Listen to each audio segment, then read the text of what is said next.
बेंगलुरु में एसआईओ की जानिब से स्टूडेंट मैनिफेस्टो तैयार किया गया है। एसआईओ ने दीगर स्टूडेंट ऑर्गेनाइजेशन को साथ लेकर स्टूडेंट की फलाह के लिए ये मैनिफेस्टो तैयार किया है, जो हर सियासी पार्टी को तकसीम किए जाएंगे। तमाम सियासी पार्टियों को दिए जाएंगे। जब भी कोई आने वाले दिनों में हुकूमत बनाएंगी, जो भी पार्टी हुकूमत बनाएगी, उन्हें ये मैनिफेस्टो इम्प्लीमेंट करने में आसानी होगी। स्टूडेंट के फलाह और उनकी तरक्की के लिए ये मैनिफेस्टो में तमाम तरह चीज़ें शामिल हैं। आइए जानते हैं इस मैनिफेस्टो में क्या है। SIO student Islamic organisation Karnataka की जानिब से ये मैनिफेस्टो बनाया गया है, स्टूडेंट मैनिफेस्टो, जिसको हम विद्यार्थी प्रणालिके कह रहे हैं।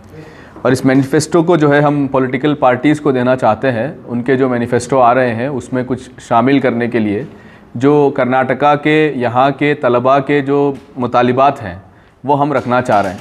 तो उसमें हम 4-5 डोमेन में अपनी बात को रख रहे हैं। पहले तो यह है कि प्राइमरी एजुकेशन को लेकर जो बुनियादी तालीम है उसको लेकर हमारा ये मानना है कि ये जो गवर्नमेंट स्कूल्स को और यहाँ की जो सार्वजनिक शिक्षण व्यवस्था है उसको कमज़ोर करने की जो काम हो रहा है, हम चाहते हैं कि उसको रोका जाए। उसको रोकने के लिए जिस तरीके से कोठारी कमीशन रिपोर्ट ने कहा था कि पूरा जीडीपी का जो है 6% वो 6% जो है तालीम के लिए खर्च होना चाहिए, जो कि नहीं होता है।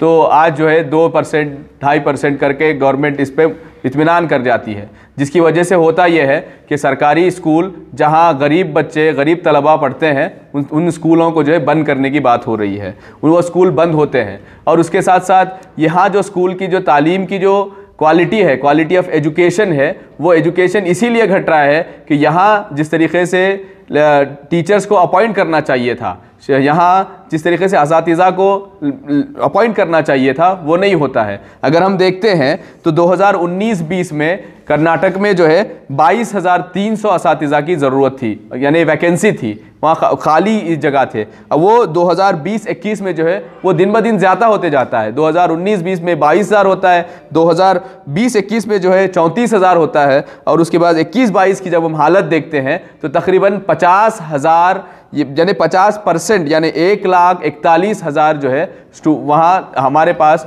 टीचर्स अपॉइंट नहीं होते हैं। हम ये कह रहे हैं कि इस चुनाव का मुद्दा जो है वो एजुकेशन होना चाहिए। वो एजुकेशन इसलिए होना चाहिए कि जिस देश को बनाने की हम बात करते हैं, जिस देश को संवारने की बात करते हैं, वो देश जो है वो तलबा से बनता है, वो एजुकेशन से बनता है। वो संविधान का वो मूलभूत हक जिसको हम राइट टू एजुकेशन कहते हैं, बुनियादी हुकूक जिसको हम कहते हैं, वो बुनियादी हुकूक से बनता है। अगर हम ऐसे हायर एजुकेशन की बात करते हैं तो यहाँ की जो स्टेट यूनिवर्सिटी की सूरत हाल है बहुत खस्ता है। अगर हम इसको इसी तरीके से छोड़ेंगे तो आने वाले 10-15 साल में आज जो सरकारी स्कूल की हालत है वो स्टेट यूनिवर्सिटी की हालत होगी। वो इसलिए कि यहाँ भी जो है जिस तरीके से फंड दिया जाना चाहिए, अलोकेट किया जाना चाहिए, वो नहीं होता है। हम ये मांग कर रहे हैं कि स्टेट यूनिवर्सिटीज़ को स्ट्रेंथन किया जाए, गवर्नमेंट एजुकेशन सिस्टम को स्ट्रेंथन किया जाए, और सामाजिक न्याय के तौर पर, यहाँ सामाजिक हुकूक के तौर पर हम ये कह रहे हैं कि सामाजिक इंसाफ के तौर पर ये कह रहे हैं कि सबको शिक्षा, समान शिक्षा मिलनी चाहिए।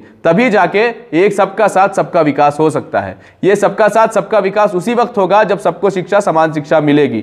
वरना किसी शिक्षा जो है कोई कुछ ही लोग हासिल करेंगे और कुछ ही लोग आगे बढ़ेंगे। कुछ ही लोग आगे बढ़ने से देश आगे नहीं बढ़ता है। यहाँ का निचला तबका, यहाँ का गरीब तबका जब पढ़ता है तो जब देश आगे बढ़ता है। तो हमारे यहाँ पे इस प्रेस कॉन्फ्रेंस में हमारे साथ बेंगलुरु यूनिवर्सिटी के स्टूडेंट यूनियन के प्रेसिडेंट चंद्रू पेरियार हैं, और उनके साथी स्टूडेंट यूनियन के और एक साथी हमारे लोकेश हमारे साथ हैं, और एक हमारी सामाजिक जो एक्टिविस्ट हैं वो पूजा हमारे साथ बैठी हुई है, और एसआईओ से मैं Zeeshan Aqil, zonal president, state president, student Islamic organisation.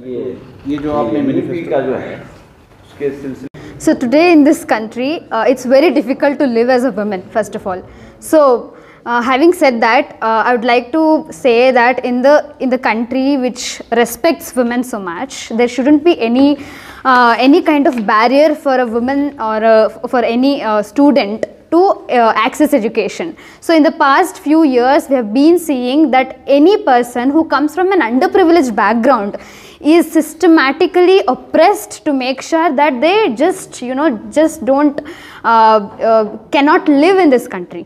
So in this country, in the name of nationalism, in the name of in the name of patriotism, there's something else that's happening. But we as students, and especially women students, believe that it's irrespective of the religion, irrespective of what the status quo is, we always have, and we will always uphold the constitutional rights that we have. And any political party which sticks to the constitutional values, which resonates with it, and also which supports women and the underprivileged students, only that party will win this election.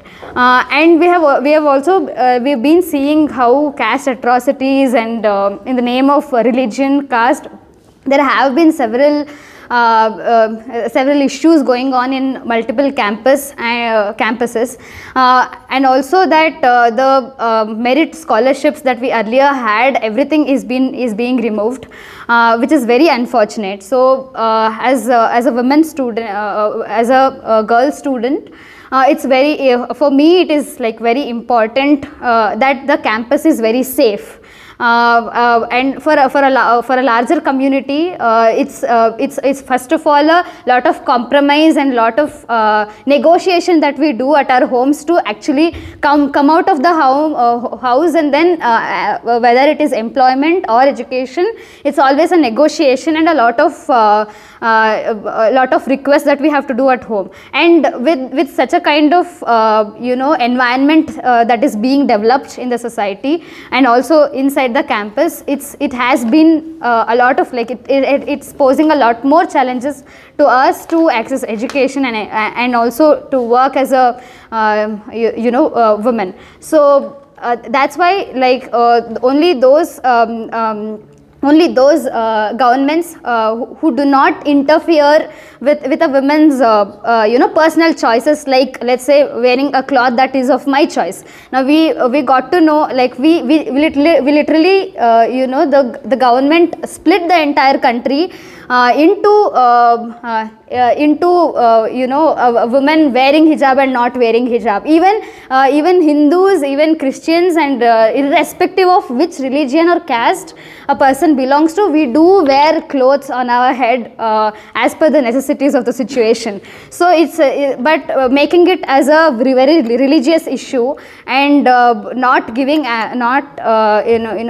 giving access or limiting the access of women just because a woman is wearing hijab was one of the shocking incident that happened in Karnataka. Karnataka was not like this before, let me say that. Karnataka was where in the entire country we can see many north countries not being developed, which do not have a lot of developmental projects, or standard of living is so bad and poverty is so high. But Karnataka was never like this. We were always proud about the governments that we had and the kind of work it was doing. But now we are scared that we will become another Gujarat. So we will not let Karnataka government Karnataka state to become another Gujarat.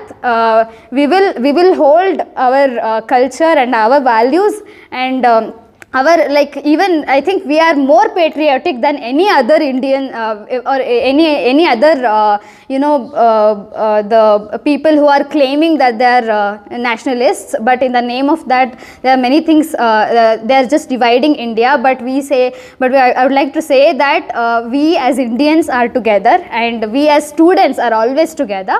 And we will not, for any kind of reason, we will not let our right to education or right to employment